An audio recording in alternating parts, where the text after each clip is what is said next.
This is it!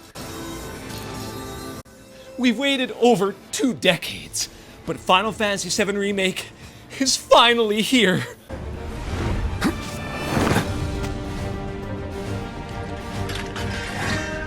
Oh, yes! Completely faithful to the original. With even better music. Stacked with unique boss twists, with combat that's somehow action-based, but you can pause it and choose commands like the original game. And the characters look mint! Help me! Ah! It's Kingdom Hearts! Oh, whoa. No, wait, what's going on here? It's been a long time, but I know that these ghost things weren't in the 97 game. It sure as hell isn't these ghosts from the original. Oh well, new enemies? Bring on new enemies! Wait! Nice meeting you! Or not? Okay, that was kind of random. What are they? Ah well, I'm sure they're not important.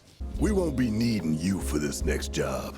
Feel free to look for work elsewhere. Huh? Barrett fired Cloud? So, what? Am I just supposed to lounge around the bar? Avalanche! Get Cloud drunk out of his mind? Why is the story just... How's your ammo? Yeah. Okay, let's go shoot some ghosts. What is this? I don't really understand what... Jesse! So here's the thing. I'm gonna need a raise. Consider it done. Well, I guess Cloud's hired now? Why didn't this just happen naturally? What was the point of all that? Gotta get to the plate and save the day. Please, let us through! What are you? Yeah! What the hell are you? I guess those ghosts are here to try and make sure that the events from the original game stay as is? What's the point? They don't need to be here! Just let me enjoy the original story!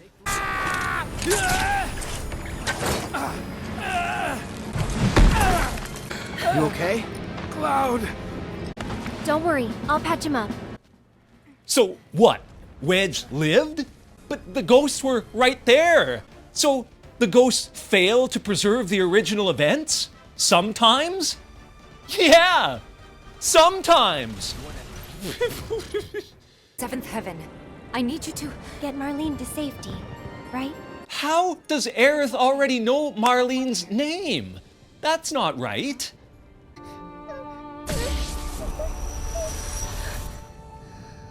What? What's that? Shh! What the hell is with that? Shh! Shh! So is Marlene like an accomplice to Aerith? Who somehow knows all of this that's gonna happen already? Why? What is going on? Nope. I'm not buying that. I don't trust this game anymore. Look, the ghosts are hovering all around the Shinra building, so... About what I expected. Jesus, Murphy.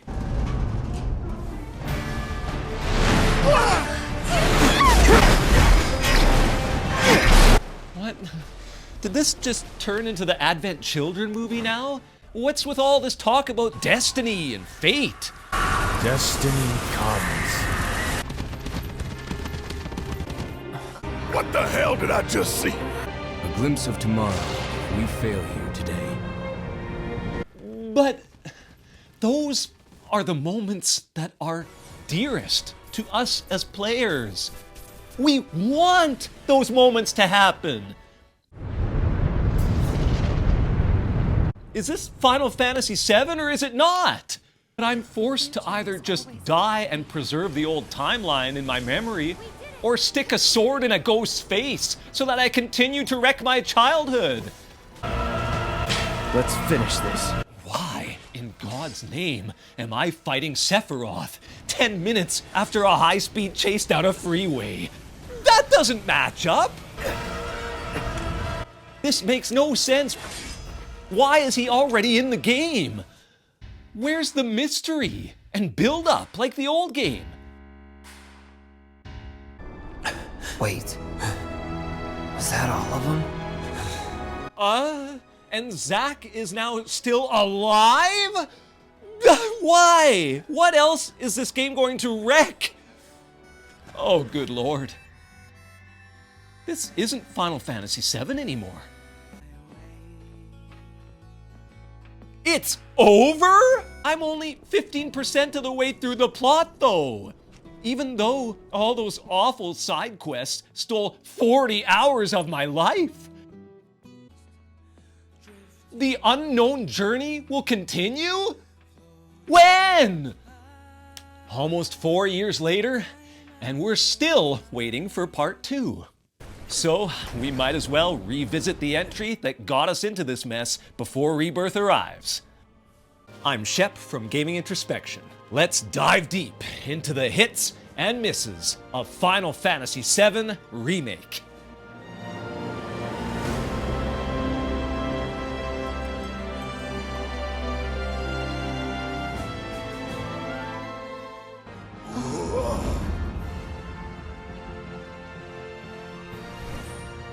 Are they out there watching us? Change is really good sometimes. Remember Aerith and Cloud sitting mostly in silence as chocobos trotted across what should have been a romantic setting? And clumsy, shoddily designed mechanical contraptions that can't even turn around to attack the party?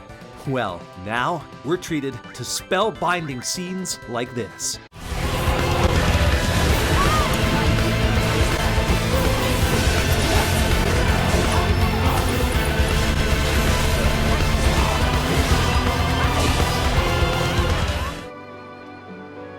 Everyone dies eventually. But whatever happens, you can't fall in love with me. Do I get a say in all this? The biggest benefit of having 4 console generations in between the original and remake is that Square Enix could infuse all the technology they wanted in order to make those standout moments extra special. It all blends together. The visual fidelity among the main cast was astronomical, even though, yes, there were many who laughed at certain low-resolution textures on doors, flowers, ground, and wooden panels. I haven't played through Final Fantasy XIV, but Remake's graphical hiccups, they can't be as bad as those infamous low-resolution grapes, right? Damn, that is a special kind of awful right there. Let's cut Remake some slack. Although, there's some serious physics issues with all the background objects. Look at Cloud plow through scrap metal, office furniture, tables, and chairs like he's just some kind of construction machine transformer. Everything flies everywhere. That would friggin' hurt. Someone who stubs their toe or bangs their knee on a single chair would be swearing like a drunken sailor. And what is going on here? Good lord! Someone call an exorcist! People who hate for hating's sake are going to focus on those insignificant things, which is too bad, because there's tons of beautiful artistry, which range from big bombastic summons and their pyrotechnic elemental storms to minute details, like that shimmering green Mako aura in Cloud's blue eyes, that even Tifa takes note of. Yeah, your eyes. They used to be less... It's the Mako. Soldier, remember?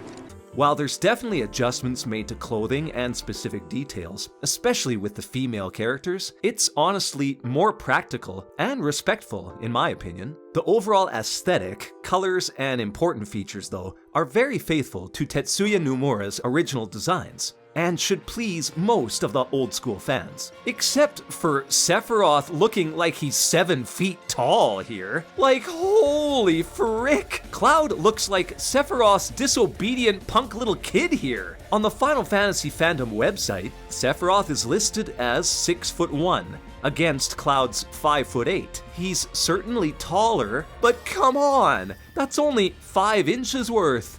Maybe Cloud's visions and PTSD from his past are making Sephiroth even more imposing and intimidating? I don't know what they were thinking here. Looking at the environments, it's enjoyable to simply pan the camera upwards, highlighting Midgar's design, those steel plates blocking out any natural light, no matter what sector you find yourself in. The shock of actual color and natural water floods your vision as you take in the one pristine, organically thriving area in the entire city, which is an engrossing expansion of what was presented in the original. Enemy designs, like this mechanical monster, show tons of personality with quirky animations, like that steel ball, which actually has to be taken into account while you move around and block. Callbacks like those shifty, evading ninja soldiers from the original are updated wonderfully, as are these poison-spewing mechanical smoggers. The environments aren't without hiccups though. This half-caved-in, demolished subterranean passage suffers from a bland, repetitive color scheme. And what kind of low-resolution budget JPEG image did Square Enix use for this climactic ascent to the Shinra stronghold? Look at that! My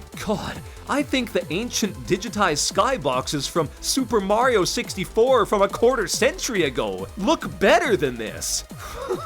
Weird how they'd cheap out on some random backdrops. Still, as a whole, the game squeezes a lot out of aging PS4 technology. Their scripture too has endured. Let's switch to the music. The soundtrack takes Nobuo Uematsu's traditional themes and supercharges them into an orchestral bliss. Remake soundtrack is my favorite game soundtrack of all time, and I have a lot of previous favorites. Check out a lot of my other episodes if you're curious. It's better than Chrono Trigger's, better than Mega Man's, better than any other Final Fantasy. Square Enix even teases some of the more famous themes bit by bit. You get a brief glimpse of the Let the Battles Begin melody, which is the main Final Fantasy VII battle theme, while you're still in the reactor bombing mission.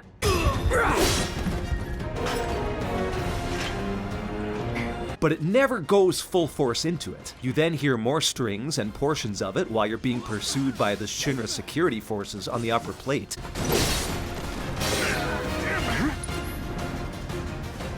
No holding back. Until the circumstances get so heated, so intense, with the most elite, regular bad guys that you've seen up to that point, like the Huntsman, which culminates in the full battle music emerging, urging you to victory as you try to escape.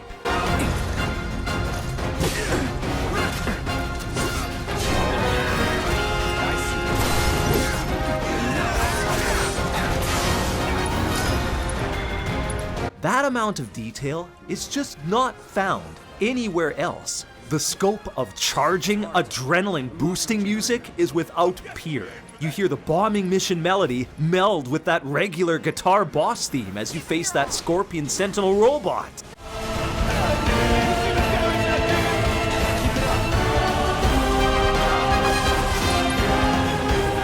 The Airbuster theme is no joke, almost 8 minutes long without looping, and includes that choir portion that engrosses you like nothing else. Simple changes of scenery and intent mean brand new takes on classic music. Early in the game, as you get used to exploring the Mako reactors, the sinister music takes on that ominous, threatening tone.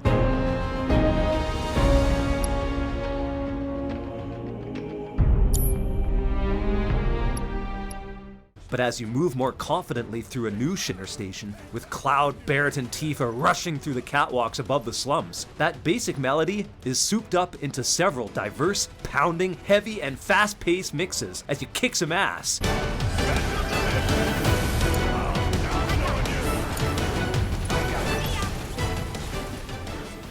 Evolving into a different variation as you go against those sweeper mechanical robots. It's on you.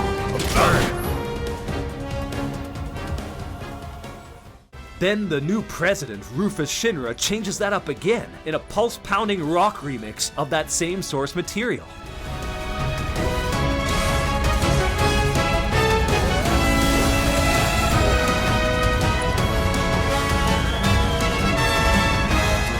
Speaking of, every major boss seems to have its own remix battle theme. The classic Turk music gets re-energized multiple times, twice as you fight through Reno and Rude's individual bosses.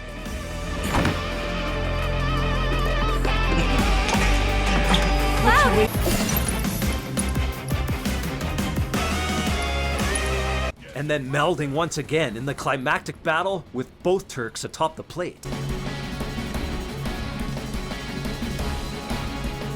Classic themes like Run are interspersed effectively, just like the original. It was perfect for Cloud and Aerith's original escape from the Turks, and it works just as effectively as the train gets overrun by robotic security, as it becomes clear that the situation is desperate and the train is completely compromised.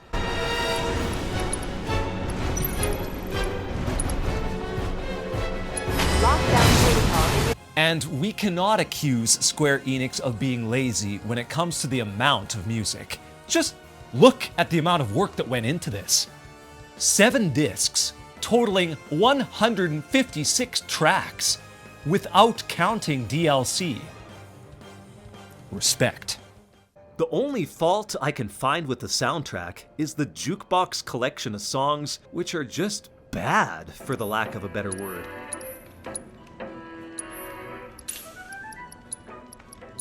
There's all these fancy images promoting these new skins on classic Final Fantasy VII songs. There's like 30 altogether, but none of them match their original's theme or energy, and just the basic quality of them is brutal.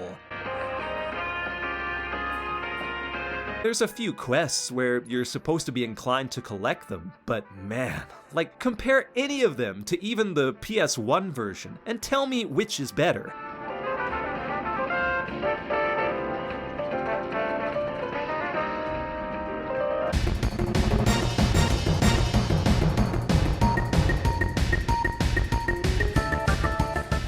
Just a quick shout out to how much of an impact the voice acting makes here. The voiceovers are so well done. I honestly can't complain about anything from the main characters all the way down.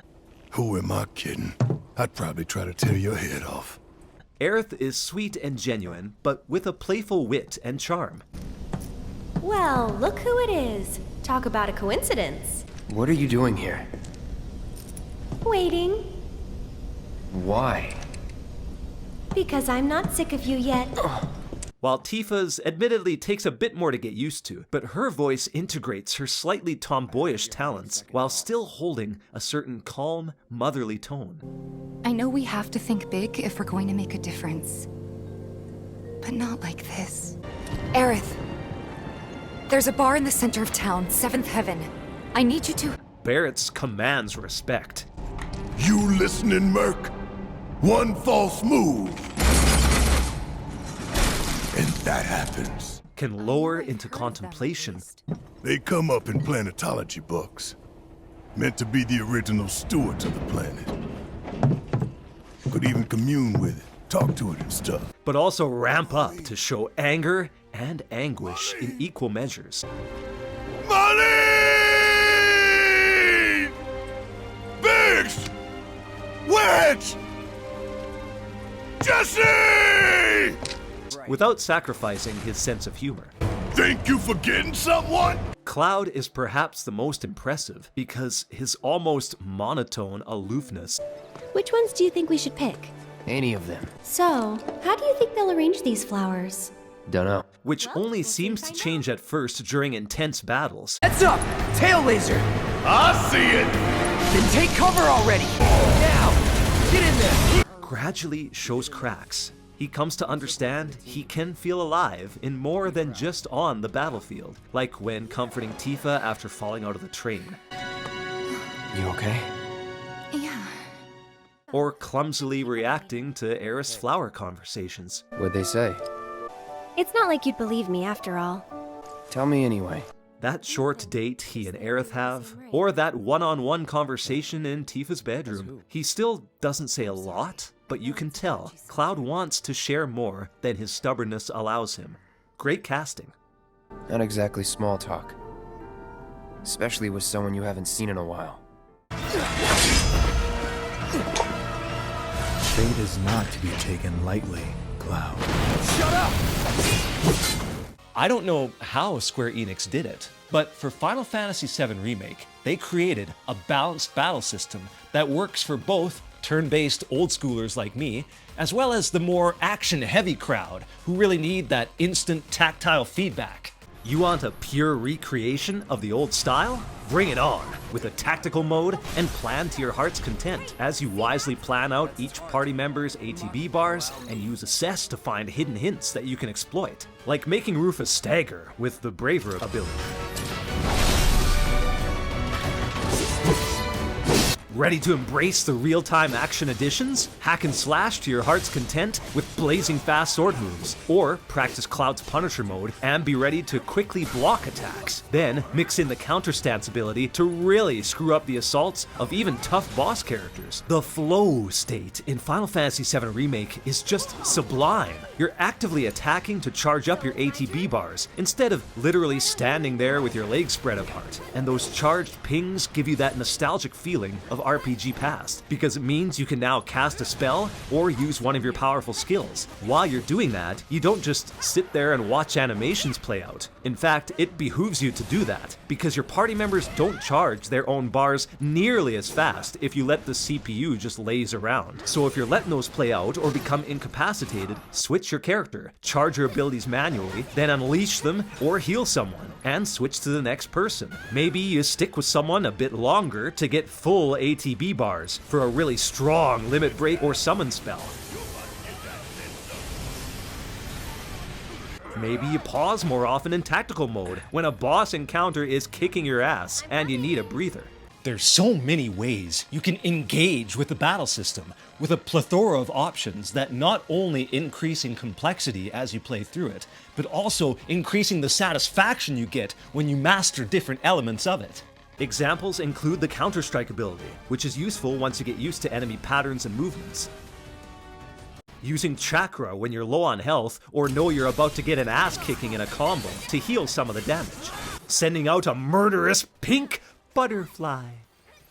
Boosting Tifa's chi in masterful combos. And providing multi-spell shooting with Aerith's Arcane Ward. Get him!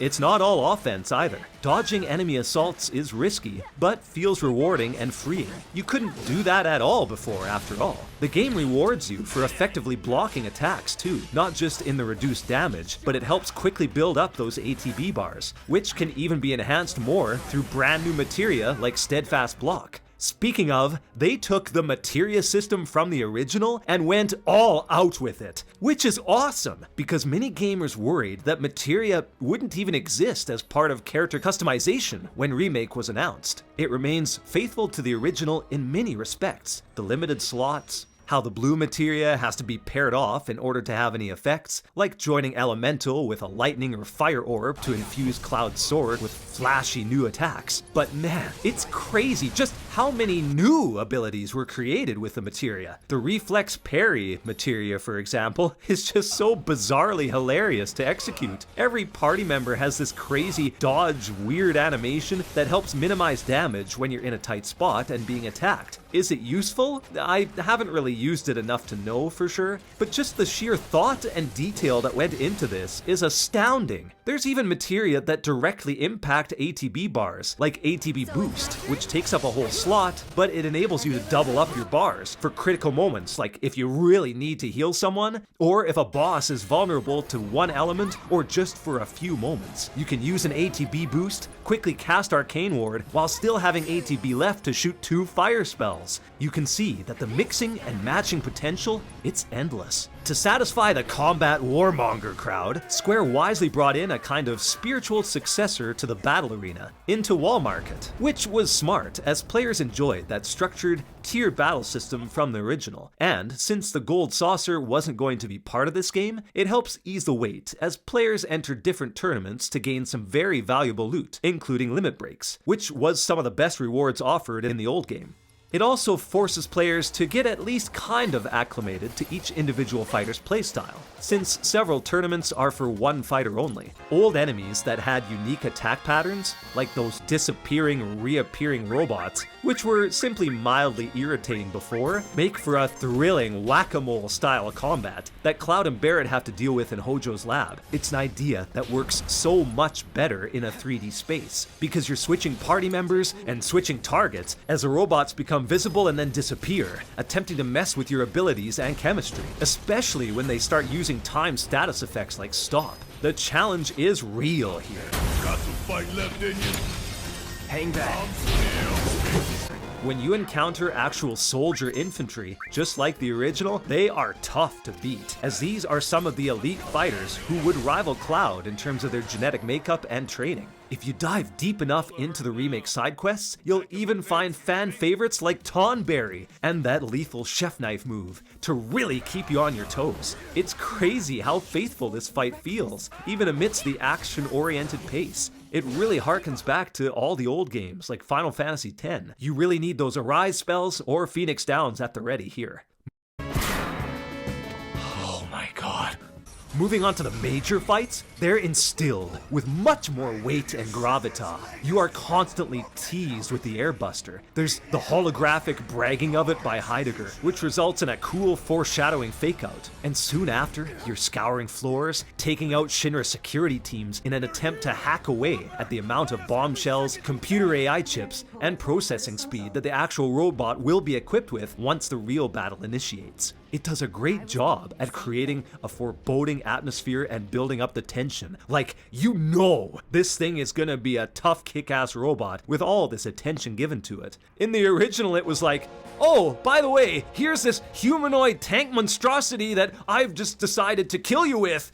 Have fun! Other examples include the charge up the plate with Cloud and later Tifa. The duo encounter the fallen Avalanche members in a much more emotional, heartfelt fashion than before. But more than that, it works because the Turks, Reno, and Rude get a much bigger role than just their random appearance at the top in the PS1 version. They pin down Cloud with gunfire, which prompts Tifa to join the chaos.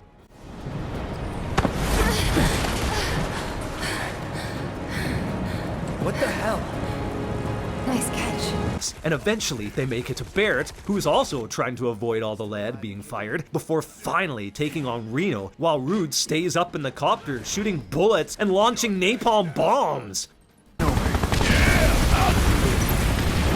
Then Rude gets shot down, Reno's emotional, they rejoin, and suddenly you're in a battle just like old times, complete with those absurdly weird attacks like the pyramid from Reno, paralyzing and imprisoning your party, making you shatter it. There's so many small details here. Rude actually fares worse against Tifa. His attacks are weakened since he's secretly obsessed with her. Two birds with one load of bullets. Hey! Damn it! You want to explain yourself, partner? Hand slipped. Try it out if you don't believe me. While Reno's electromagnetic rod gives him some huge resistance to thunder magic, this fight is also a great opportunity to show off more tried and true materia, like steel. This skill seems to have been a lost art in modern RPGs. I'm glad Final Fantasy VII's Remake brought this back. You can steal incredibly rare loot, like a magician's bracelet from Reno, though it might take you 20 tries. Even the old school difficulty echoes the classics. The Rufus Shinra trial helps paint Cloud in such a strong light. Look at how pathetic those normal security guards are, just trembling with defeat at just one slash of his sword. Oh, damn! That's so badass! I wish I could do something like that. Huh.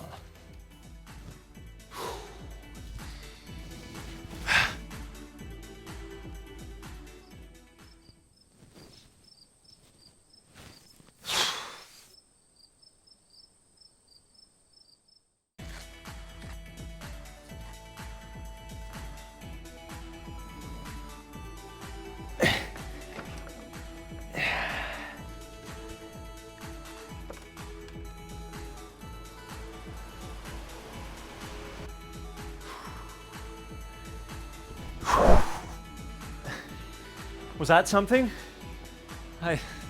Oh, damn it, all over the floor. Oh, Lord. Rufus, though, has his own amazing skills, like his laser shotgun shooting, and thunder clapping, and the jet boots that make him almost look like Zero Suit Samus, some kind of futuristic soldier darting all over the helipad. And that laughably easy Pooch Guardian from the past game does a much better job at posing a true intimidating threat. The one boss I really didn't enjoy, weirdly enough, was Sephiroth. This just won't ever feel right to me. Sephiroth shouldn't be fought this early in the story. All these weird powers too that he never has done before in the past, like this spell that freezes Cloud and a companion to the ground completely helpless, which is then broken by the party member he has the most trust with. And these weird parrying countering mingles within the fight, both of the sword guys hitting each other through bricks like Advent children. Oh, it just feels so unnecessary. I mean, we know it's not going to end in anyone dying. What's the point? The fighting in Remake is a hybrid system that I enjoyed a lot more than I thought I would. I prefer it to most other combat, and it's really tough going back to the original's archaic tedium. It was great to see Square updating this. Something that didn't need tinkering with, though, was the oddball summons, the ridiculous sense of humor, and iconic moments and images from the original. Cloud? Is that you? Oh my god, that makeup! And that dress! Nailed it, I know, thank you. Moving on. I'm happy to say that Remake preserved these with style. Let's check them out.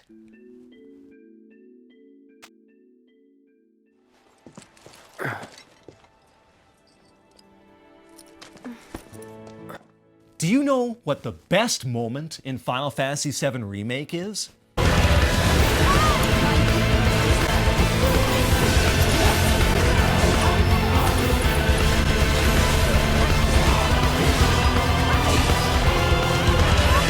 Nope.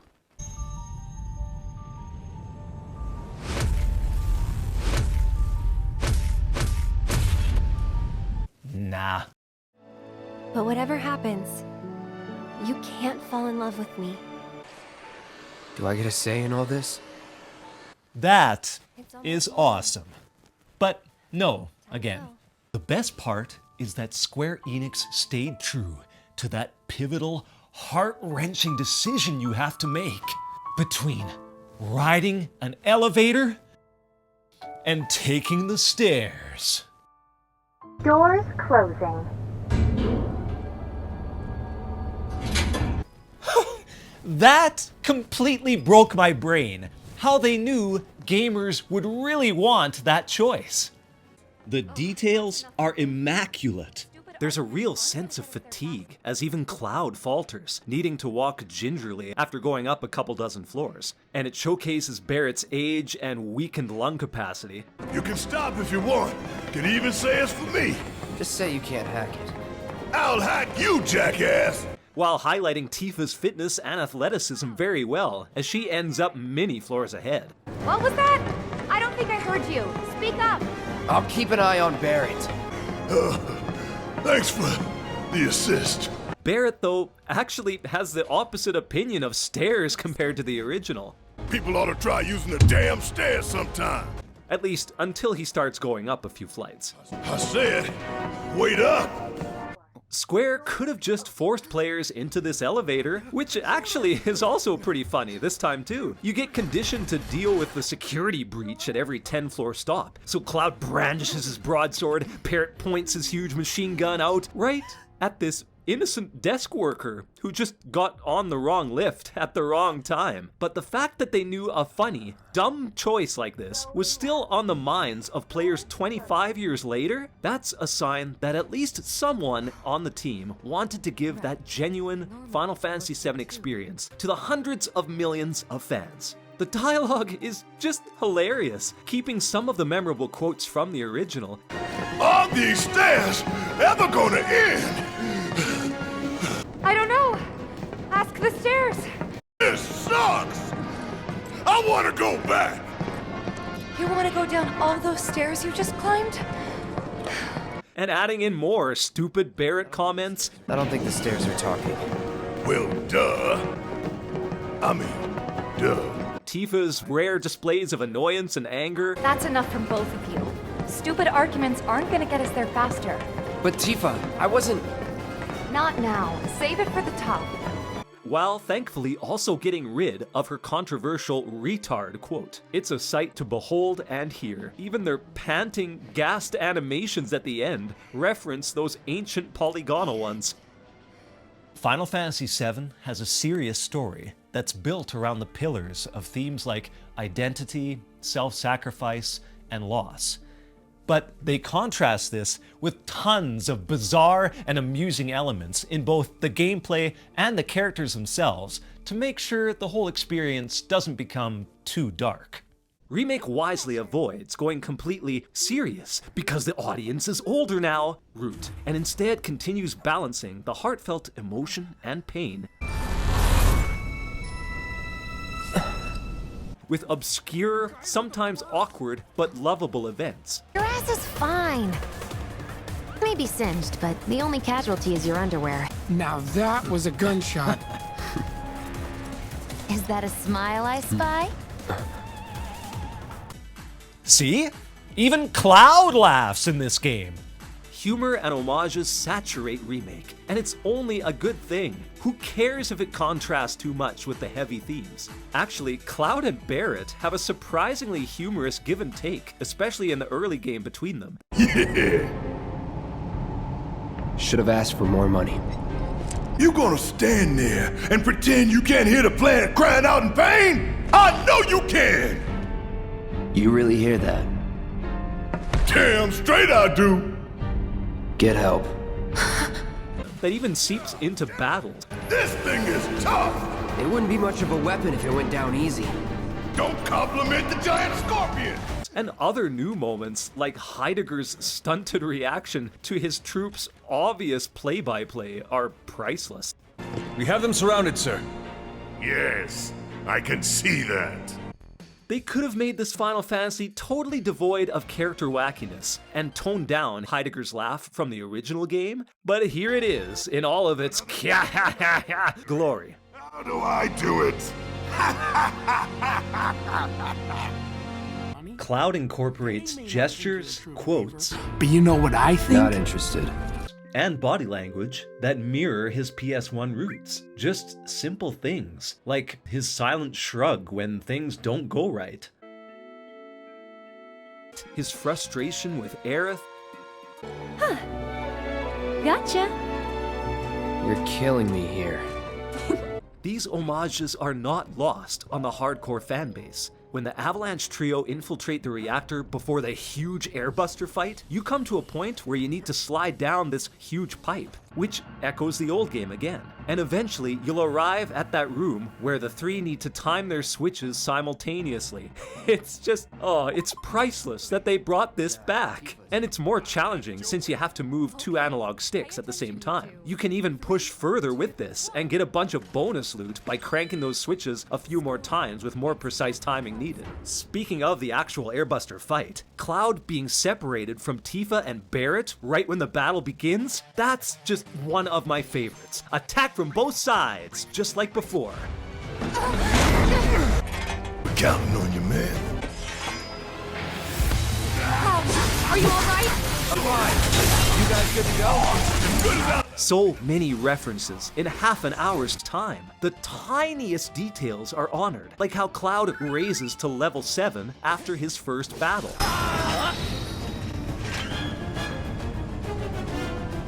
Hey, did you know that they did that in the original to signify the series' progression from the 6th entry to the 7th?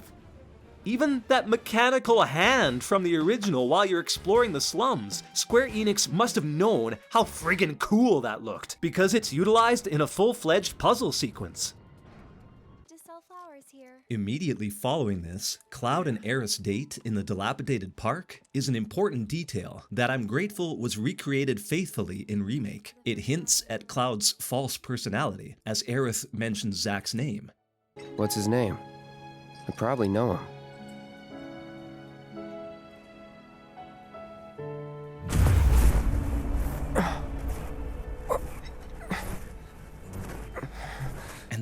music. It seems to be almost an active player in bringing these two together in a way that's more than just platonic.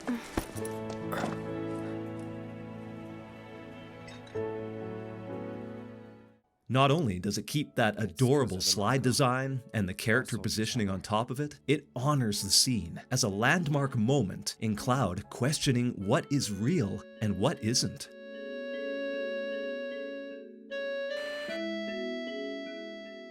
However, it's important to not beat players over the head with the weight and heavy implications all the time.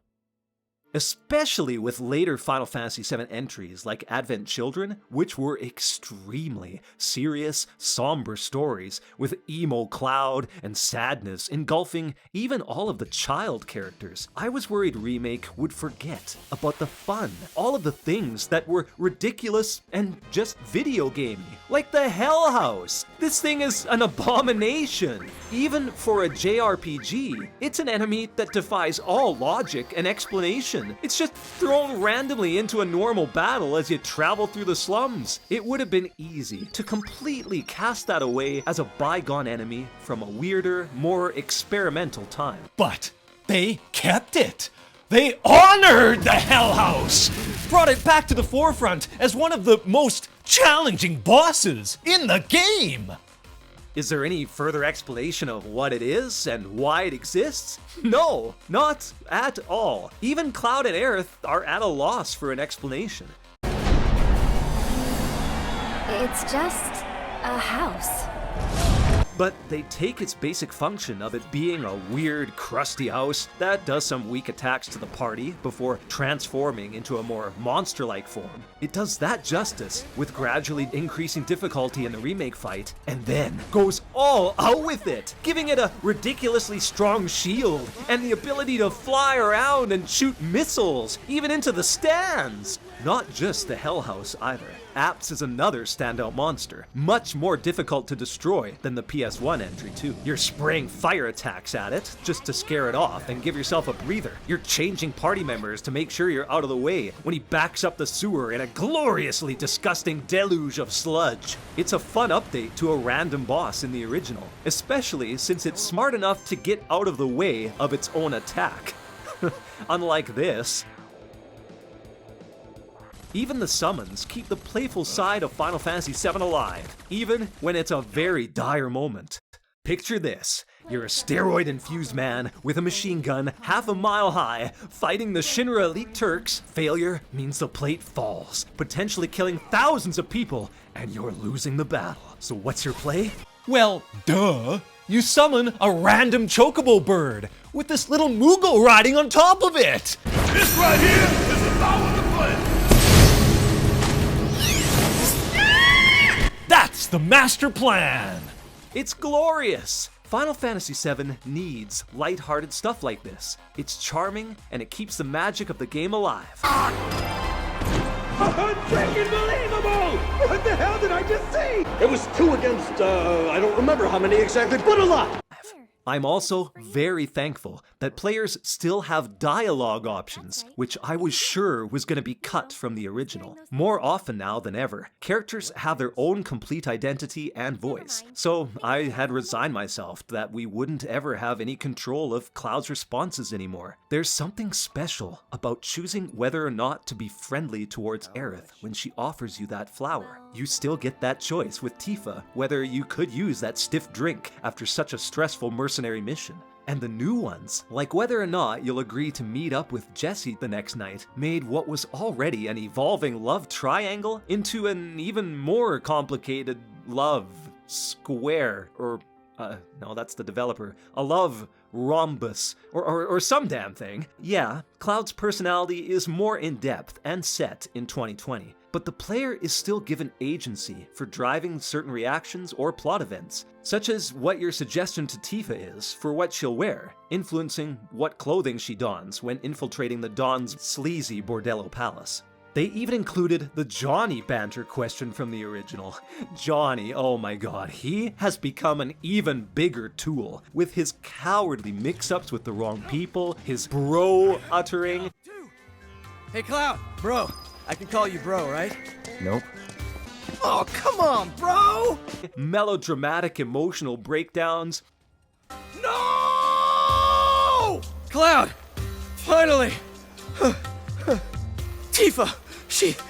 I want to scare you, but if you can make a run for it, you should. His fake attempt at being introspective and insightful. They even brought his parents along for the ride in this game, and they dote on him all the way through. I can see him now, crying in his hotel room. And even separate side quests that involve him losing his wallet. My god. Square effectively makes Johnny insufferable and unlikable, even more than before, so yeah, of course, let's make a side quest where helping him is the task. Thank you. Now I can get out of town. You're leaving? Hush, Tifa. Don't try to stop me. He is so obsessed with Tifa. Don't worry, I've got this!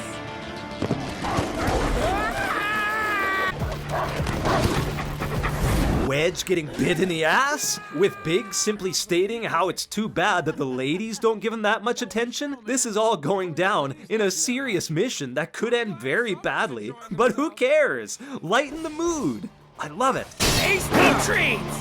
I'll get him! Now get up there and kick Shinra's ass! 15.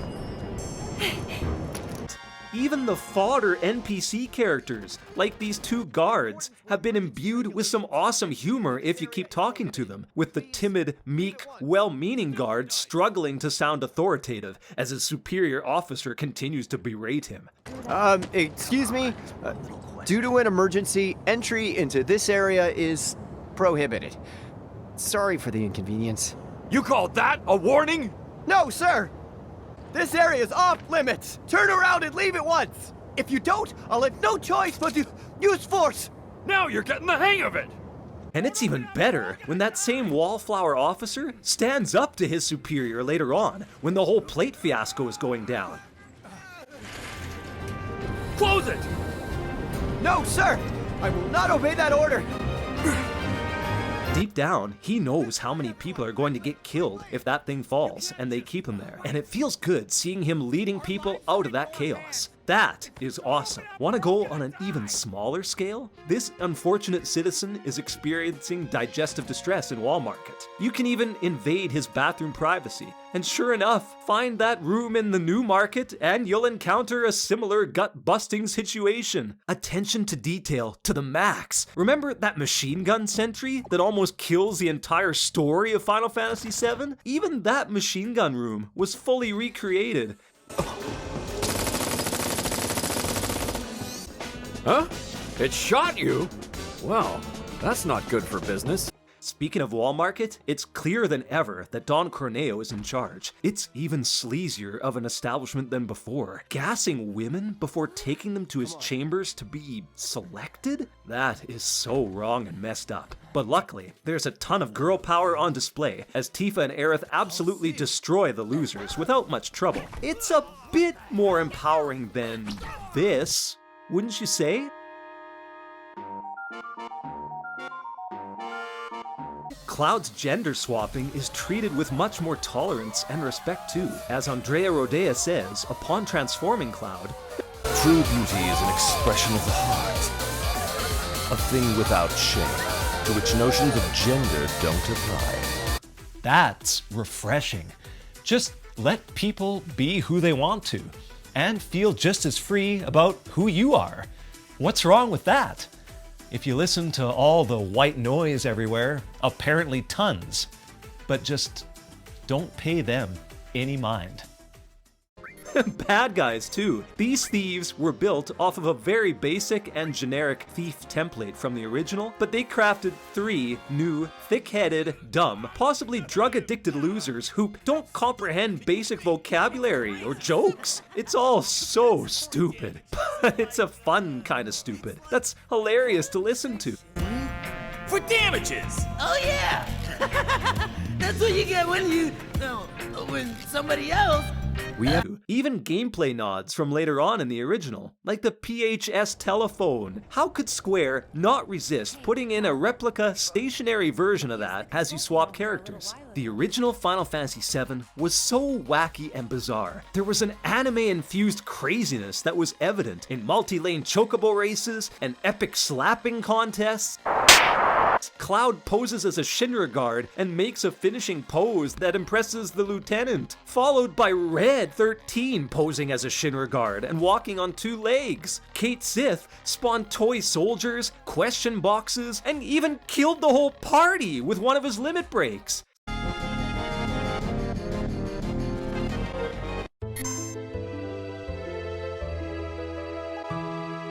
You even fought icicles! Icicles! What the hell is this? This is the stupidest enemy in RPG history!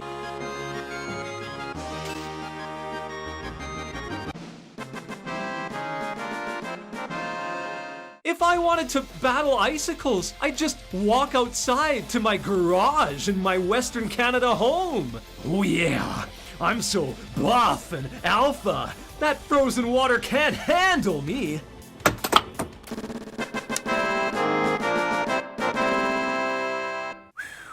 Okay, that was taking things a little bit too far when it comes to the suspension of disbelief. Thank God they didn't bring that back. Well, not yet. Something much more entertaining is fighting a fat chocobo, with Moogles making bombs explode in your face. The erratic, crazy fun is alive and well. Even one-off story beats, like Cloud attempting to sneak out of Aerith's room, is recreated, with all these obstacles littering the floor and making it really difficult to get out. Awesome! You jerk! I thought I told you not to leave your room. Even the final clash with Sephiroth could result in Cloud fighting him as a frog. This helped balance out all the somber plot events and bleak landscape that players became accustomed to. Remake does this even better. You can still get transformed into frogs, although this time the developers made it even more distinct, with Barrett being more muscular and darker colored, Tifa being toned and springy, even complete with suspenders. Look at that! And there's Cloud with that same broadsword just hanging out on his back. Hilarious minigames like squats return in an even more ridiculous context, and the atmosphere, the Dance Dance Revolution style remix of the battle theme. Oh man, it's so insane! Compare it to the original, and it's obvious which one is more enjoyable.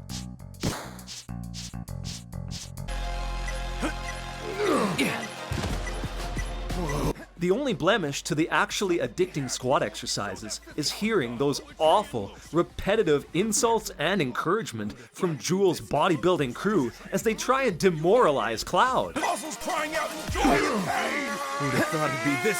So much training here! Woo!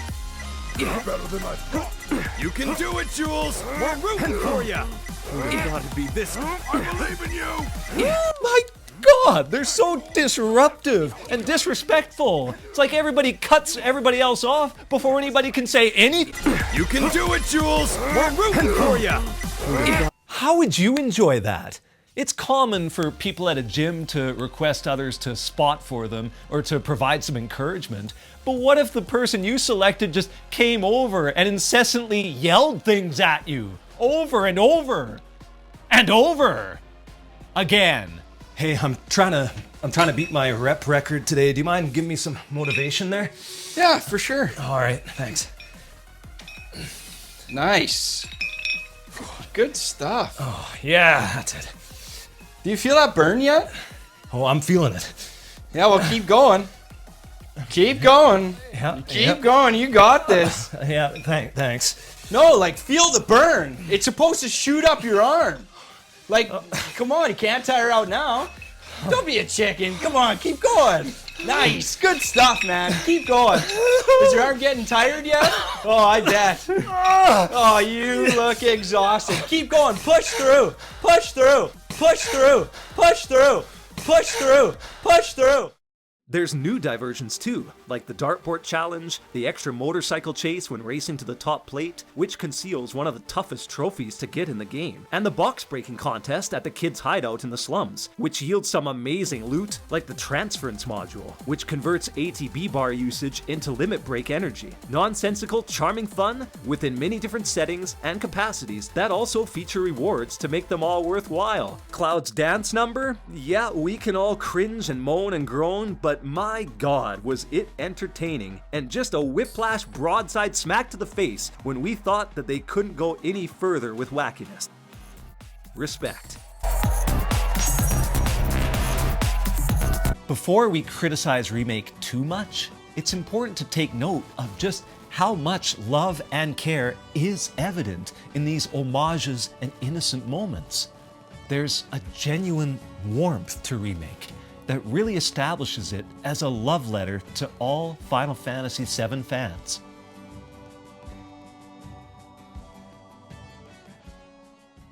The presentation is paramount. The combat is exponentially more rewarding and customizable. What's his name? I probably know him. And the fan service makes us shed tears in their reminiscent glory.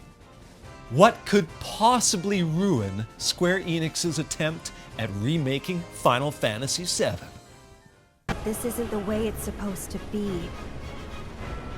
We can change it. Make it right. No, we don't want to change things, Aerith. We'll be changing more than fate itself. No. Freedom. Boundless, terrifying freedom. Oh, no! Whispers. Oh. This is going to wreck the entire game, isn't it?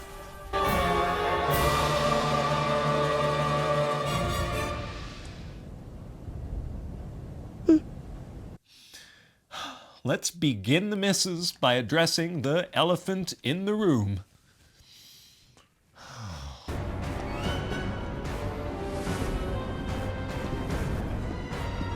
Are you blind?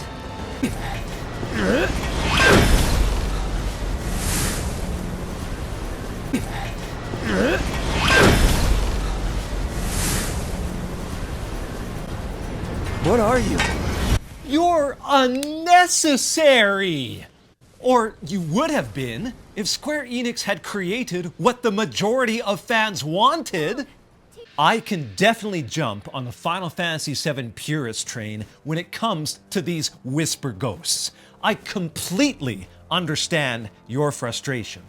From the moment these Kingdom Heart rejects first appeared, fans became unsettled, and it turns out our fears were well warranted. The Whisper edition just reeks of someone feeling the need to change something for no reason. They at first seem very arbitrary and random. The two people who seem to have any inclination as to why they exist and the powers they contain are Sephiroth and Aerith. Whispers.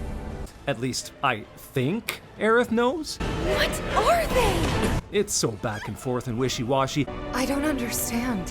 What are they doing?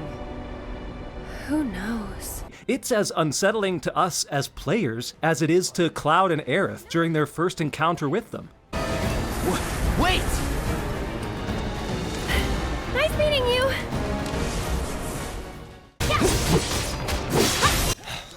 While we're fighting these things, it's almost as if we're fighting against our own wishes. By this I mean, the Whispers are here to make sure the game does go about the plotline exactly as we would want it to. Like when Barrett fires Cloud, there's really nowhere for the plot to go now. Avalanche! He might as well just bum around Sector 7 for a year. So, what do the Whispers do? Well, let's break Jesse's leg and force Barrett to hire Cloud back on the spot. I'm gonna need a raise. Consider it done. All right, everyone. Cloud's in. The mission is on. Cloud's about to finish off Reno? Well, looky here. Whispers whisk he and Aerith away out the door just to get that chase scene going. Gonna find a new materia orb? Blocked! Come on! Is that one random materia really going to wreck the fabric of destiny the Whispers have planned? Sheesh. Wedge survives? How is it? Much better, thanks. Well, bring in those damn ghosts and throw him out a 50-floor building window! Although, I still think he survived. The cut to black means as much, right? I'm sorry, Cloud. Ah! Just tell me that I made a difference. Speaking of the Shinra building, sometimes the logic that the developers establish just seems to vanish and it doesn't make a lick of damn sense. The Whispers are all around the Shinra building, right? To make sure that nothing changes? Like when Barrett gets stabbed, they heal him right away. But what about this? When Cloud defeats Rufus in the first game, he simply runs back to the Shinra office, reunites with Tifa before they get their vehicles. In Remake, the Shinra copter shoots machine guns at him. He falls precariously onto a dislodged metal beam and is seconds away from death.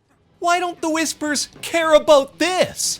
They're right there, watching this guy almost fall to his death. Cloud's kind of a main character, don't you think? Isn't that someone you would want to keep alive in order to preserve your precious destiny? They do nothing! Tifa has to miraculously perform some kind of Cirque du Soleil human pulley system technique to catch him before he falls. Whispers my ass! It becomes so overbearing in the game's conclusion too, hitting us over the head time after time with the fact that, yeah, things are going to flow differently from now on because destiny and fate and change. Oh my lord. Even for a JRPG cliche, this is heavy-handed. If we look explicitly through Aerith's perspective, she is extremely frustrating in her unwillingness to answer any of the party's questions. Legitimate questions, I might add. Like Barrett and the cryptic BS. If we're destined for a bleak future, these Whispers will try to keep us on that course? How in the hell can you possibly know any of that? Spouting that cryptic stuff, which could all be bull. That's exactly what I'm thinking. Come on, say something. Where are we?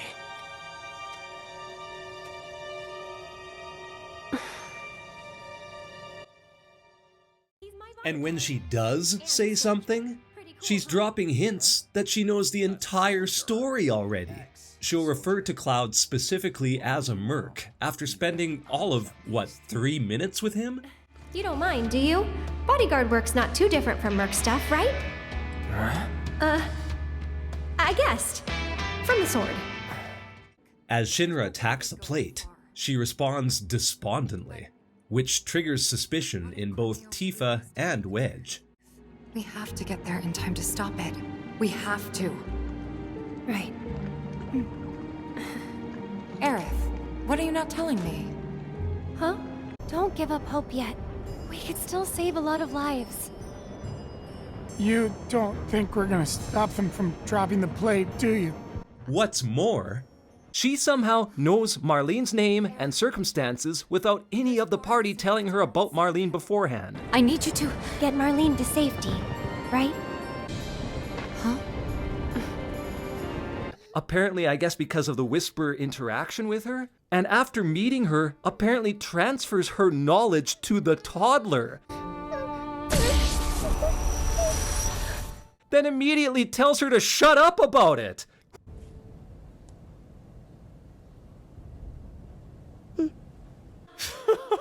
This is the equivalent of a secret government agency having this ultimate conspiracy plan to redo the world, then bringing little Timmy and little Sally in and whispering it to them, and then going, "Shh, shut your traps, just be quiet." Who does that to a 4-year-old? Aerith does this to Red 13 too. And she lets him exposit a few facts about these flashing images and how they'll come to pass unless they change destiny. I found this knowledge of the Whispers. They are drawn to those who attempt to alter destiny's course and ensure they do not. But how does she go from What are they? to all-knowing? It didn't transfer all the info to her right from the start, obviously. Did it have something to do with these ghosts in the train graveyard? Who knows? Great! More cryptic crap for us to sift through. Now, we're trying to sort one ghost story from another! This is so convoluted and dumb! You're the one who... Tifa asks Aerith about it directly while they have a quiet moment in Aerith's former room at the Shinra building, and she pretty much just goes on this rambling tangent. What are you not telling us? I'm lost in a maze, and every step is taking me further from the path. Every time the Whispers touch me, I lose something, a part of myself. Before the ghost touch her and tell her to follow flowers! Did you follow all of that? Do you have any idea what in God's name is going on? Make some goddamn sense, please! You damn game! It's okay. We'll find a way out together. If we want to go down the most scathing interpretation of Aerith here, it's almost as if she started this Final Fantasy VII as kind of a New Game Plus file, all because she was mad that she didn't get the best ending, where she survives. I know how harsh that sounds, but if you're a die-hard fan, someone who's resonated with the sacrifice she makes and its impact on Cloud's personality and motivation, you might agree with me here that having her survive takes all of that away. How can you possibly tell the tale of Final Fantasy VII as it's meant to be told and not have this moment happen? Where's the emotional stakes?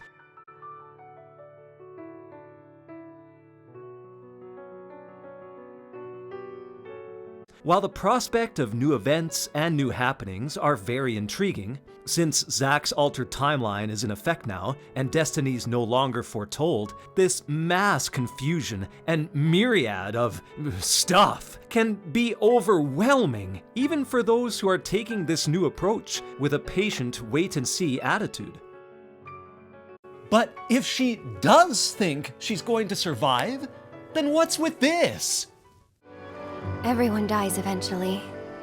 Those are the words that an alternate Aerith who already knows what happens would say, if the whole story was to play out exactly the same. Or is she telling us she'll die in an even more tragic fashion? How would that be possible? I have no friggin' idea. The combat against the Whispers also really sucks. Most of this time, you're just in this drab, weird tornado with an arbitrary amount of ghosts that you just lock onto haphazardly, and somehow you can hurt with swords and magic. Keep it up! And then there's eventually this one boss ghost that somehow becomes vulnerable once you hurt enough of the little ghosts. Where's the sense of that? And you're never in any real danger. It's just constant button mashing, which is good because you can't even lock on easy or see the damn things with all these ghosts flying in and out of the camera view.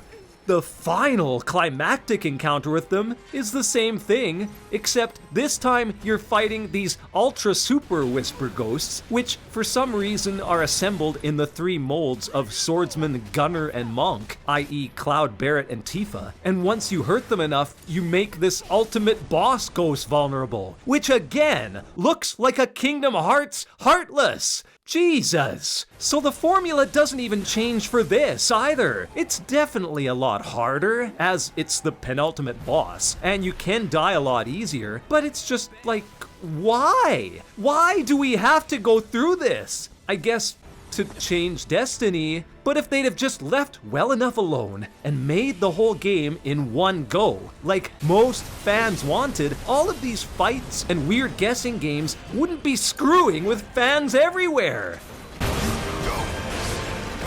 Eh? Have I convinced you yet? Just checking. There's just so much convoluted meta BS that just compiles and goes on top of itself. Just more and more and more and more until... Ah! If you're of the mind that a remake should just strictly stick to the script, this miss is easily the worst part of Final Fantasy VII Remake. It's not even close. Your entire hopes have already been shattered, even before the second and third entries in the trilogy are released. So it's almost like, what's the point? Why invest in it? The inclusion of Whispers have robbed players of seeing Final Fantasy VII's pure, emotional, well-forged story play out as they remember it. They saved me. And there's nothing me or anyone else can say or do to change that. If they'd have just made the game all at once, on a more capable system, like the PS5.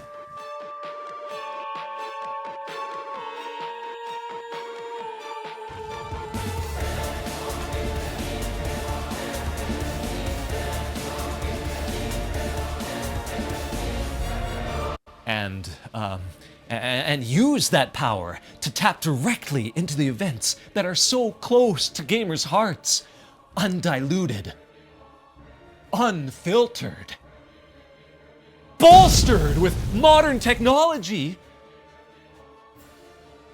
we wouldn't have to deal with all this excess distraction and change. Which is ironic, since Square Enix's stance is that everything can change. Like, it's supposed to be a positive, that we're actively participating in ruining our own memories.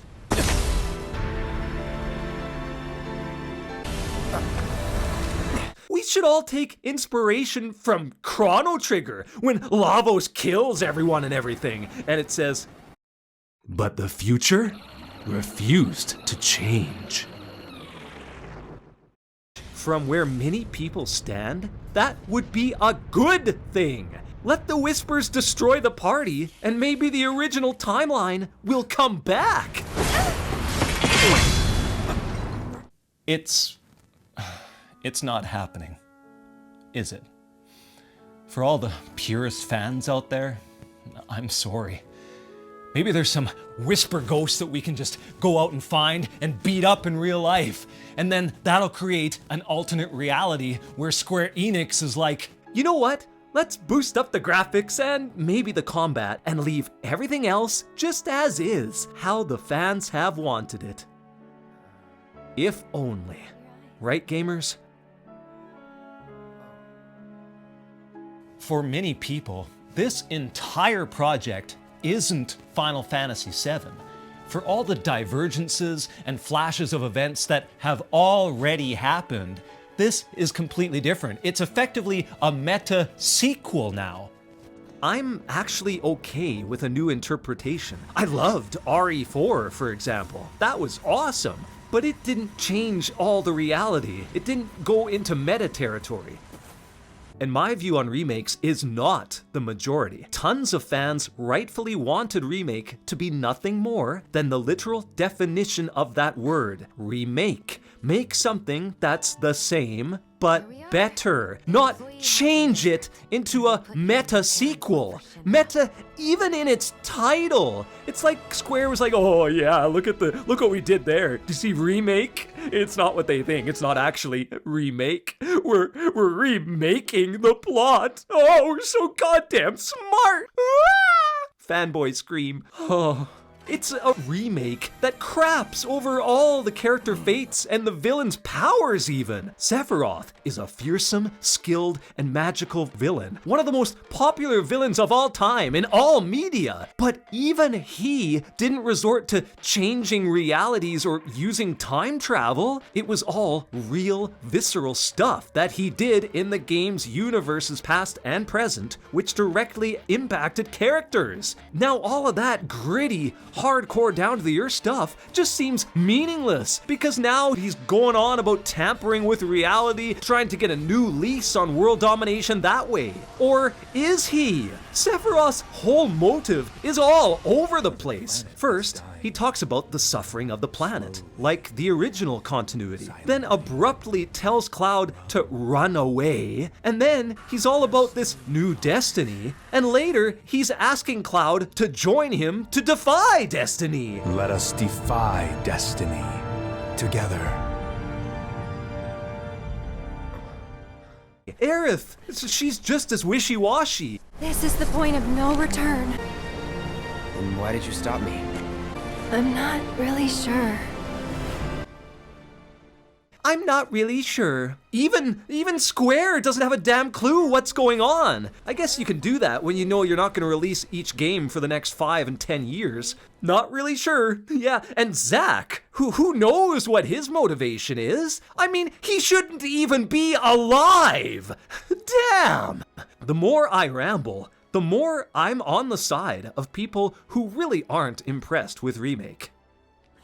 Some players, including myself, will admit that this whole meta nature has made it very intriguing to speculate on what new fates parts 2 and 3 of the Remake project will have in store for us.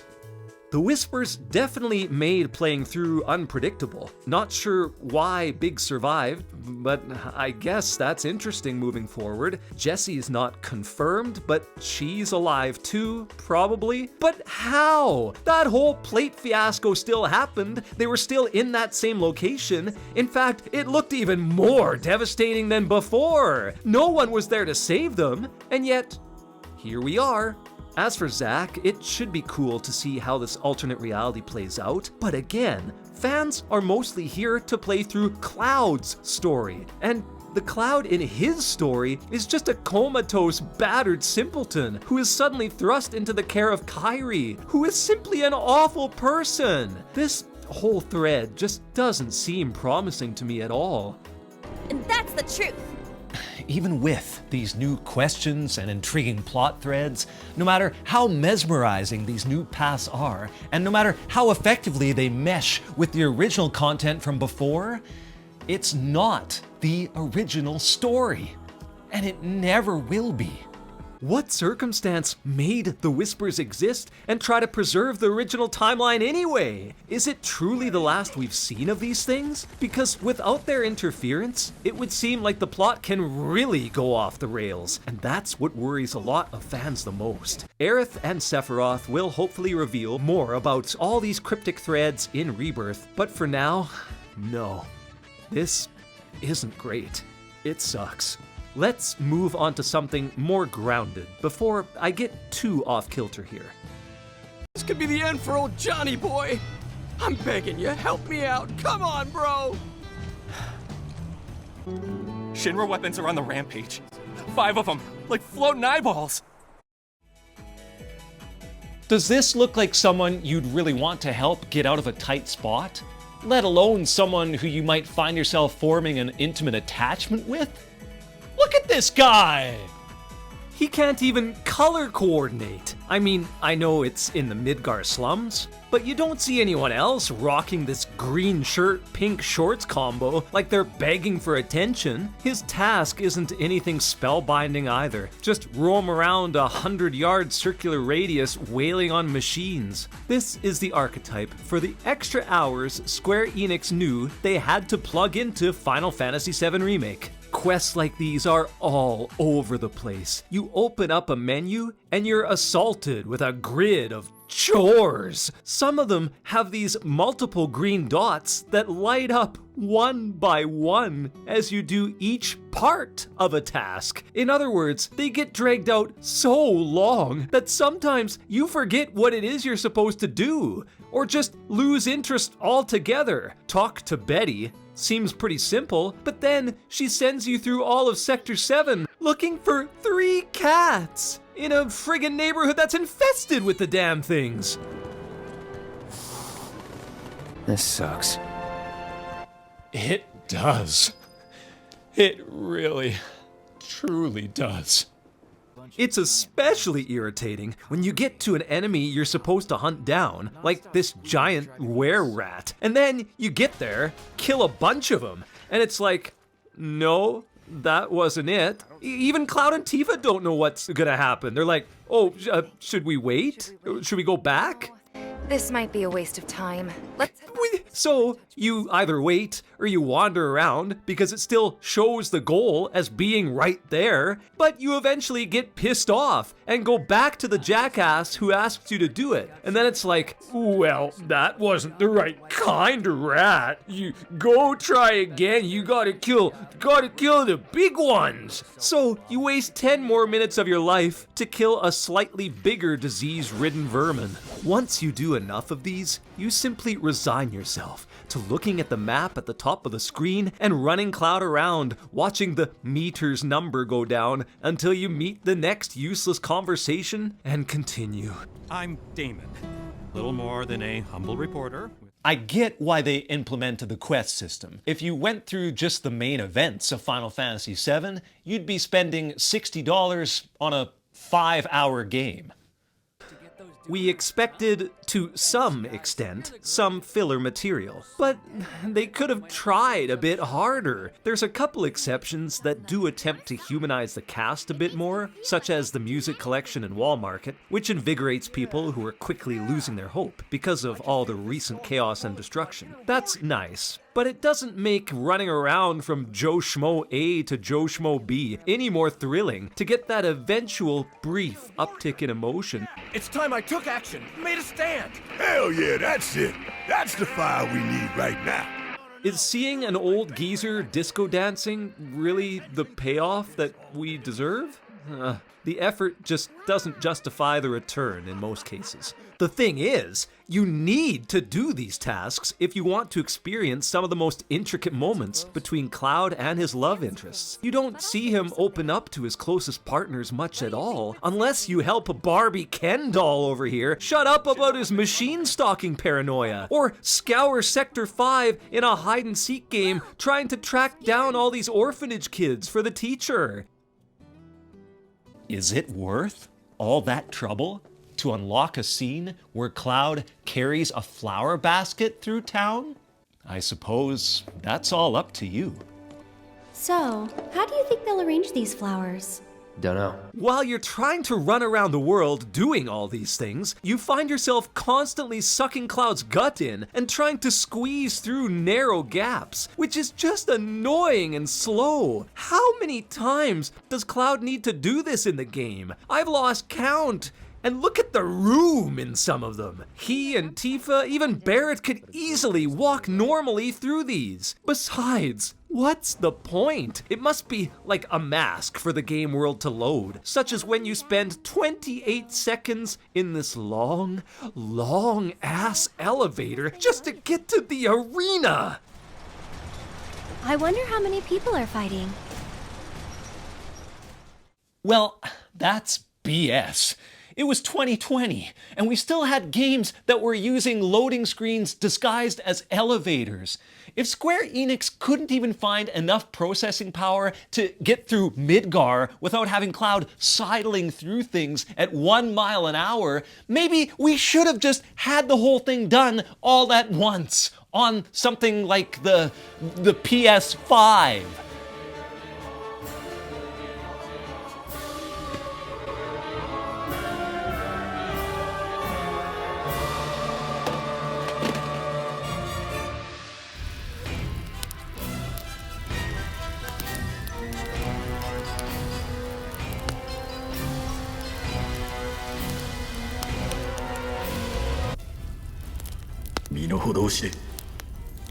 My place? My place is here, analyzing games. What are you so ornery about? Rude? I'm sorry, we can't all have 5-foot-long silver locks and eyes that look like a constipated cat. I'm already sitting. Seems like that would be a little redundant, don't you think? I mean, you've already crushed my hopes and dreams for a remade Final Fantasy VII, so yeah, you got me on that one. Why can't you just be a pristinely designed, high-definition manifestation of all of our gaming memories?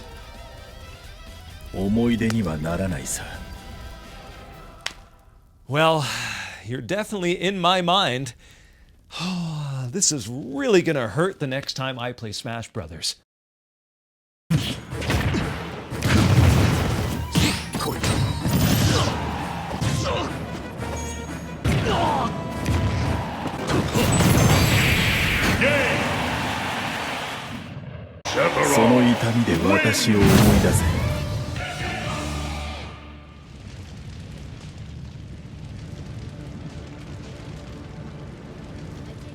The worst part is, Square Enix padded parts of the main story as well, and they really missed the mark here.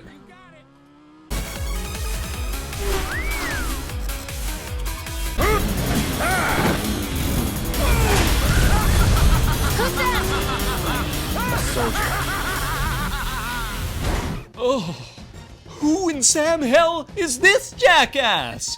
Why is he so oblivious? But yet also really demented. And seemingly invincible. I do believe this round is yours.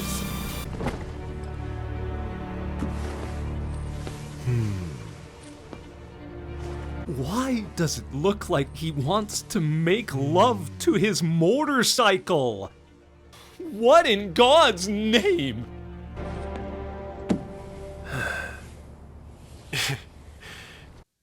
You don't make gestures like that with a machine.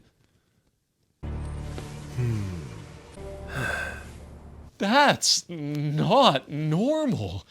This character is just the absolute worst addition in Final Fantasy history. And he disappears just as soon as he gets introduced. Never shows up again after Chapter 4. And there's barely any backstory other than that Cloud guesses he's a soldier. Roche seriously feels like some teenager won a juvenile fan art contest and got to put in whatever they wanted within the game, and then they kept his ideas in there before realizing how asinine they were. I approve of the Jesse upper plate subplot. It's awesome, and it even introduces summoning materia through a cool plot device. But it would have worked without this dumbass. You could have still had all the motorbike combat and explosions and Advent Children style crazy Matrix fighting scenes. There was plenty to keep Cloud and the gang busy with the regular security and those machine drone squads. Doom doom. Motorcycle. Doom doom. Chains. Doom doom. Motorcycle. Doom doom. Chains. Motorcycle, motorcycle, motorcycle, motorcycle, motorcycle, motorcycle, motorcycle, motorcycle, motorcycle, motorcycle, motorcycle, motorcycle, motorcycle, motorcycle.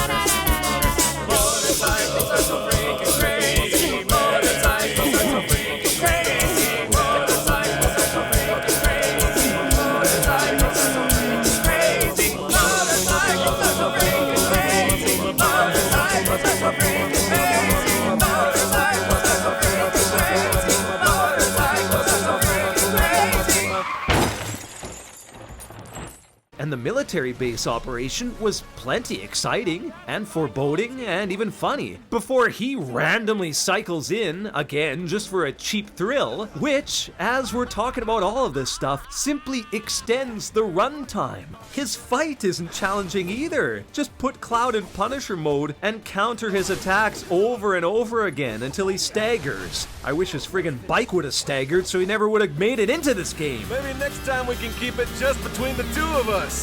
Maybe. Did we pay $70 just to see this? Ugh. That's barf. Even smaller things draw out events longer than necessary. Did we really need to stare in awe at Cloud's trapezius muscle strength as he monkey bar climbs across the church rafters back and forth? This isn't fun. There's no tension either. Oh, damn, crap. Oh, look, I'm getting 2 and 3 hit points taken off as I show Aerith how cool I am. Did we really need to watch Tifa slowly jump across neon platforms and do the same thing Cloud did? The mechanical arm from the OG slums, as I stated before, is awesome to include in an interactive way. But was it really necessary to use it 3 times in slightly different capacities to get through this ruined station? Simple switches take holding down triangle for 5 seconds every single time. What's with this? Why is Cloud so slow to pull switches? He's a freaking Mako-induced soldier. This happens everywhere. Imagine if opening doors in real life had this inconvenience thrust upon us. That's tedium upon tedium.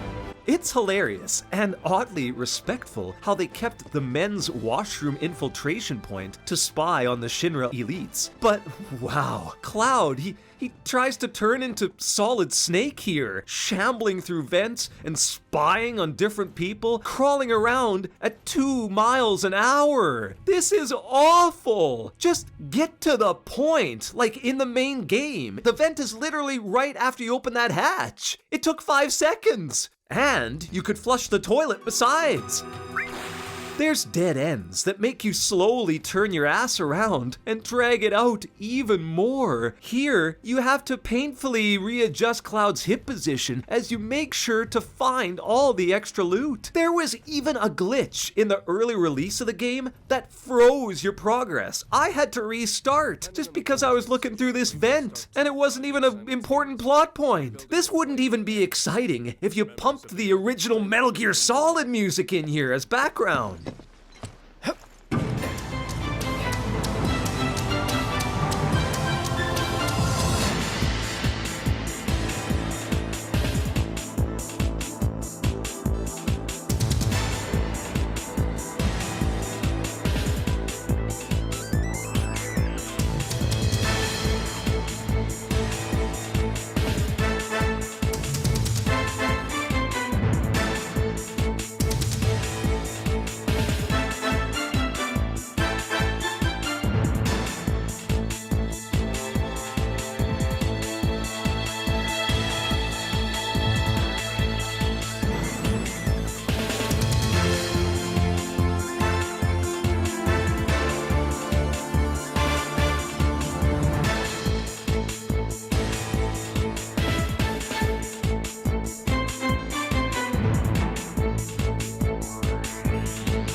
Is that doing anything for you? I didn't think so. And then there's the sewers. If you get in trouble, just follow the stench. Honestly, have you ever enjoyed playing through a sewer level? I sure as hell haven't. The color palette is always dreary and drab, like urine and feces must be represented to the fullest extent. Sewer levels are almost always a maze, like a where the hell do I go type of experience. And this is no exception. It's just not exciting. The music always sucks too.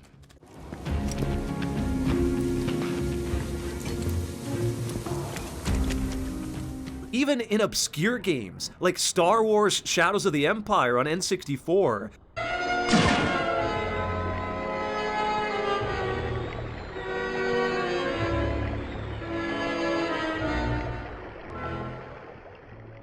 Oh, there's a sewer level I hope I never play through again. The old Final Fantasy VII was smart in that it barely had a sewer section. I'm serious. You want me to prove it?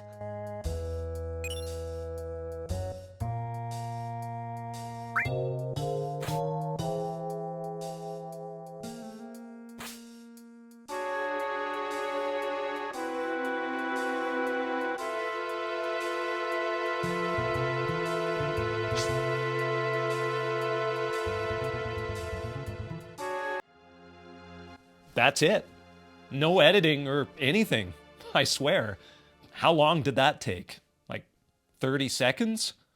The remake sewer spans what literally seems like across all of Midgar. Look at the labyrinthine corridors and how many awful basement upon basement floors this encompasses. There's so many maps. Oh, it's just one hexagon thing with a hallway and then another hallway, another hexagon, and it just all meshes together. Oh.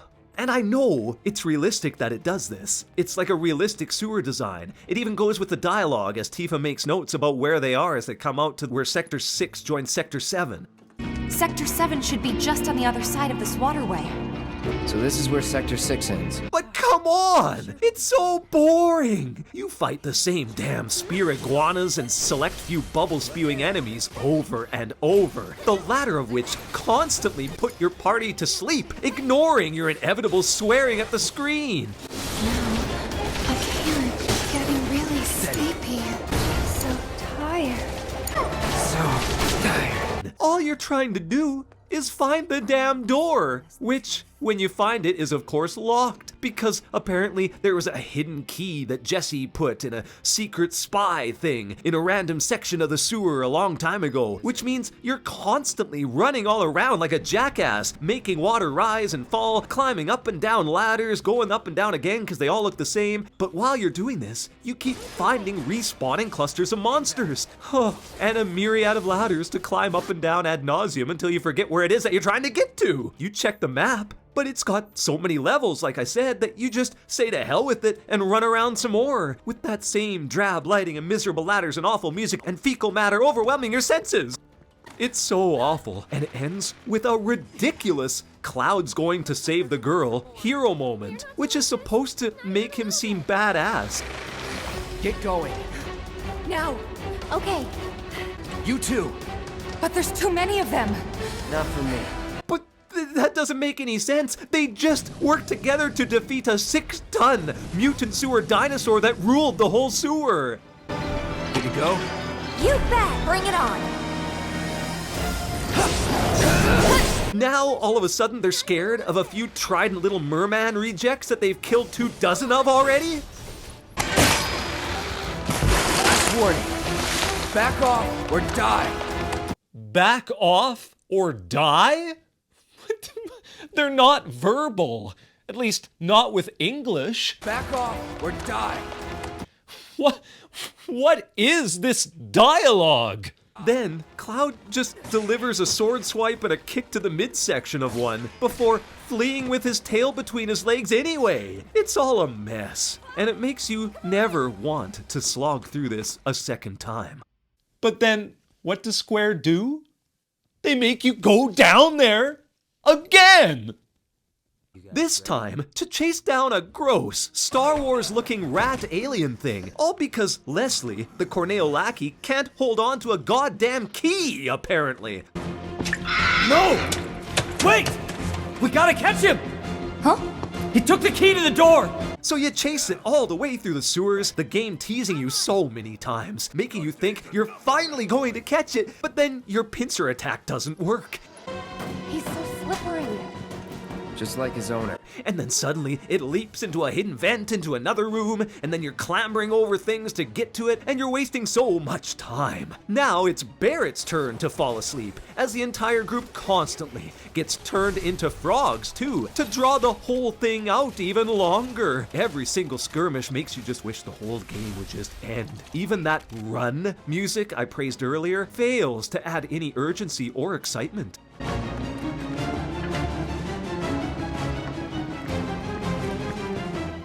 It's the worst environment in Remake, and Square thought it would be great to make you plod through it 2 times, complete with fighting that apps boss again, just labeled with a slightly different name. Yeah, it was awesome to see it the first time. That was nostalgic. But now it's just annoying, and is a perfect highlight for what padding in Remake is all about. It doesn't even end with satisfaction, because that fat sleaze Corneo gets away with everything. And the key that was stolen wasn't even the key. You did all of that just to get a pendant that Jesse apparently gave Leslie in some melodramatic teenage unrequited romance love plot that no one nor their grandma would give 2 craps about. It was all just a dream, wasn't it? Who cares? As a final piece of crap, he finally gives you what you need to get over that wall to reach Shinra's lab, and it's just another set of grappling guns that you've used already in the game. Avalanche used these again in the plate destruction. You're telling me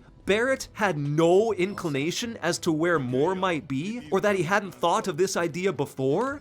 It was that simple? In the old game, it was dead simple. You just had to listen to Barrett compare the wire to a golden shiny wire of hope. And then you just climbed it! You didn't have to go through all this BS! The sewers, honestly, probably take up 4 hours in this 40-hour game. This is butt-munchingly bad, and just a miserable time for all involved. Why would you take the worst part of an otherwise great experience and make more of it? What if that was done with any of your other favorite games? Oh,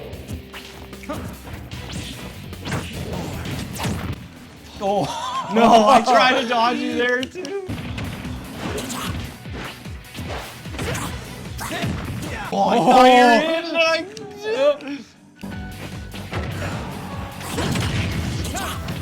Oh. Oh, that one's gonna look good. Oh! Game.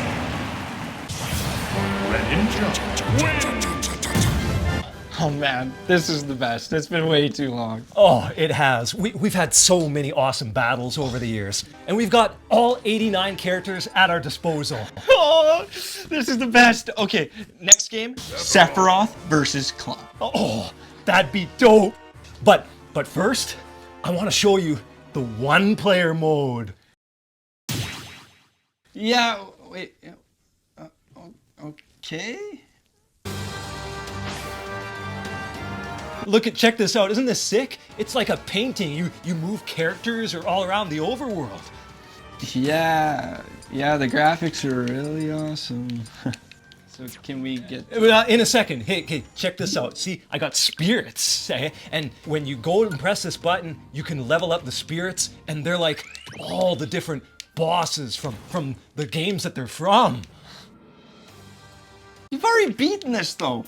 I have too. I own this. Now can we just get to the multiplayer? In a second. Yes, victory! And when you do beat them, you get these spirits.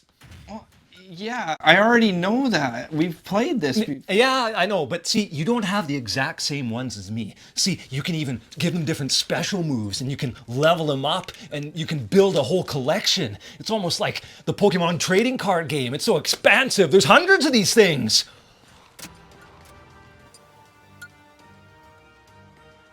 It doesn't affect anything. You can win no matter what you do. Okay, well, check this out. See, I just beat the one-player story thing here, and you get to shoot all these credits out, and you can do it over and over and over again, and you can even get more spirits.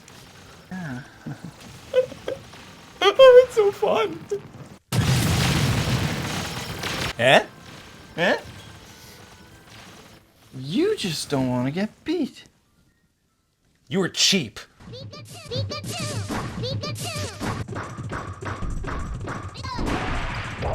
You were a sweaty ape that couldn't hit an 8-pound rat.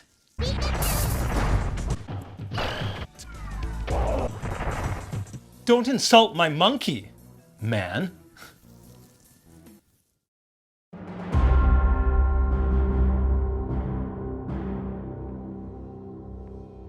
There's no skirting around this issue.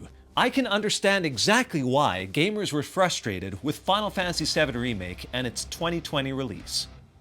You wait 23 years for an updated version of what was, to some, the greatest game of all time, and you get basically the prologue of Final Fantasy VII's original story. That's it. Midgar encompasses about, what, 5 hours of the 40-hour game? So that's 10 to 15% only. There's tons of settings, characters, and the like that simply don't exist yet in any form. You get no mention of Yuffie until the DLC content came out, which, look, more money. Kate Sith is on screen for 5 seconds, while Sid and Vincent? Not even a mention by a background NPC of them. Not even an Easter egg. I mean, Vincent, it makes sense because he's kind of been sealed in a coffin for the last few decades and seemingly given up on life. But it wouldn't have been tough to drop a little reference about the failed Rocket Town project. Sid wasn't exactly someone who was meek and kept quiet about things that upset him.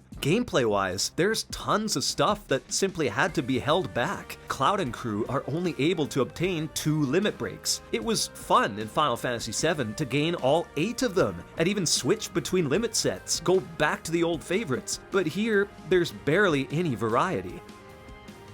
A lot of the summons had to be held off for future iterations too. And how much do you want to bet that all of the great showcases in Remake like Shiva and Ifrit are simply tossed aside and replaced by new ones like Phoenix or Hades, instead of allowing the player to retain them and build up a summoning collection?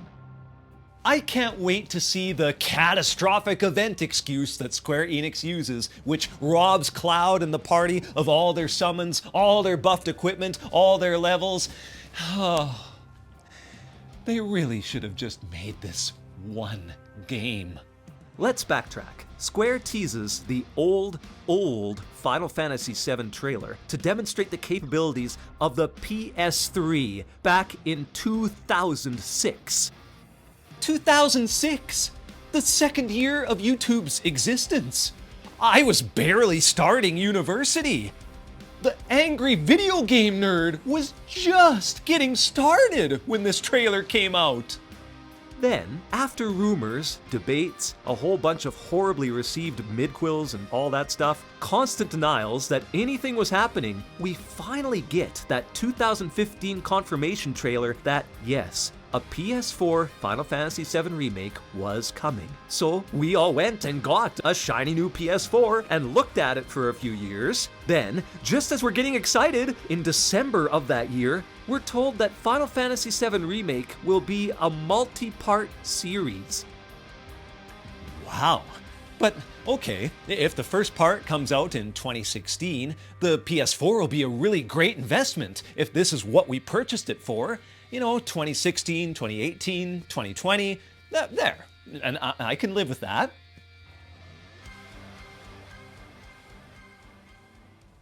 We wait another few years until 2020 for the first part before we finally get a worldwide release date of April 2020. So fans were teased for a total of 14 years before we got this game, which is only 10% of the plot. Oh, and by the way, it's not the same story that you wanted to be retold anyway.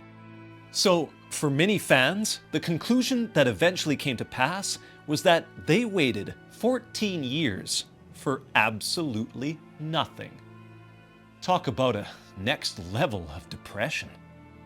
I feel so badly for the hardcore Final Fantasy VII fans who just wanted better graphics, voice acting, and nothing else, because you were teased for those 14 years, and now it's bordering on 20, and you still haven't got the game your heart desired, and likely you never will. That's a tragedy in and of itself. It's not right to force consumers to wade through 3 console generations and spend upwards of $200 minimum to experience a game that, in many people's minds, is no longer Final Fantasy VII. What if you're raising kids? You heard that announcement and were absolutely pumped with the notion of showing it to them in an updated, visually striking form they'd probably be able to get into. Nope, you can't do that unless you wait until they release the ultimate Final Fantasy VII Remake compilation 8K Volume 3 in 2030, and by then, all of your kids are probably out of the house, 24 years old, and have kids of their own. Saddest thing is, I'm not exaggerating too much here. My God! One of the dumbest things, from my perspective, is that Square Enix is making us wait over 10 years to finish this remake trilogy. Yet they caved in during the first entry and still made Sephiroth the final boss, in a sense. This is so dumb. First of all, you know Sephiroth isn't going to die. Second, it's ridiculous to go from a motorcycle chase to fighting ghosts to fighting Sephiroth all within half an hour. There's absolutely no build-up or anything. And third, one of the coolest parts of the original Final Fantasy VII was not really knowing the capabilities or even seeing Sephiroth physically until way the hell and gone later in the epic tale. Remember in Final Fantasy VII when you find the skewered Midgar Zolom absolutely impaled on that tree stump or whatever by Sephiroth? That was wow. It's like, oh man, this guy is the real deal here. You had flashbacks building up how impressive he was, all that backstory leading into the Black Materia stuff. It all builds on itself. It would have been awesome to see all of that with 4K graphics. Here, all the protagonists see him. It's not even just a hallucination for Cloud. Everyone knows what he's about and how powerful he is, and he's not even in the same role. He's just in this defying destiny archetype now, instead of that same chilling, calculated villain. Everything about you is wrong. So we'll fight Sephiroth 2 more times then? Okay, pretty anticlimactic. He's tough. Yeah, so what? Screw him. You suck! Final Fantasy VII Remake had an almost impossible task ahead of it as soon as it became a reality.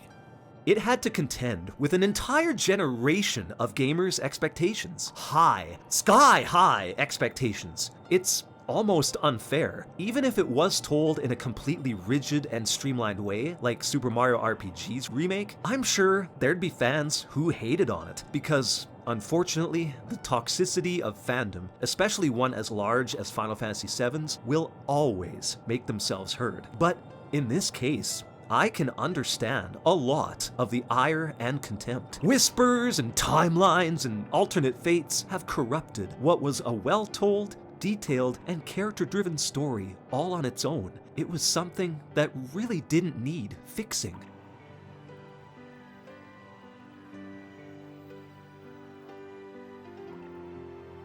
The most unfortunate part about this is I genuinely don't believe Square Enix did this intentionally to piss off the fan base. I would imagine doing the exact same thing with this amazing world and cast of characters would have stifled the developers' creativity and potentially made it hollow and boring, especially since a lot of the old designers and directors returned for this enormous undertaking. They wanted to make it fun for themselves too, and make it the best they can be. I can respect that. The effort shows, from the excellent dialogue, great voice acting, and visuals that push the PS4 as far as it could go. The presentation of Remake is remarkable. The battle system, astonishingly, allows options for any kind of RPG gamer imaginable. The best scenes are given so much love and care. However, the banal fetch quests, boring monster hunting, it all adds ammo to the elephant in the room, which I'm sure the Whispers would have transmogrified themselves into had they wanted to. It's like, I'm not sure, maybe Square Enix's egos just got so big that they felt they had to turn Final Fantasy VII into a thrilling, unknown adventure just to keep players guessing, since they couldn't put everything in one entry. It wasn't the right move overall. Waiting 8 years at the minimum between Remake and whatever the hell the third entry becomes isn't fair, and the money emphasis was surely high when developing this one. All I could suggest is, for the purists out there, speak with your wallets and don't buy either the second or third entry. Maybe that will convince Square that this path feels like a smack in the face. Now that the technology has come this far, there's no reason they couldn't recreate Cloud, Aerith, Sephiroth, and everyone else in 8K glory amidst a beautiful yet depressing setting where everything plays out exactly as it should. Those are my thoughts, gamers, but what are yours? What hits did I miss? And what misses should I have hit? Did you enjoy Remake as a game, but just couldn't stand the new direction of the plot? Have you given up on ever seeing a true Final Fantasy VII Remake as you wanted it? My hero. Or have you gradually warmed up to this new approach? Let me know in the comments, and thank you so much for tuning in to Gaming Introspection. If you're interested in comparing the original PS1 FF7 and the remake in a more in-depth way, please check out the comparison video where I argue that the remake is actually superior to the original in a number of ways. And if Rebirth is on your horizon, hey, I hope you enjoy it. I'm taking the plunge myself. Take care of yourselves, gamers. It's always good to see ya.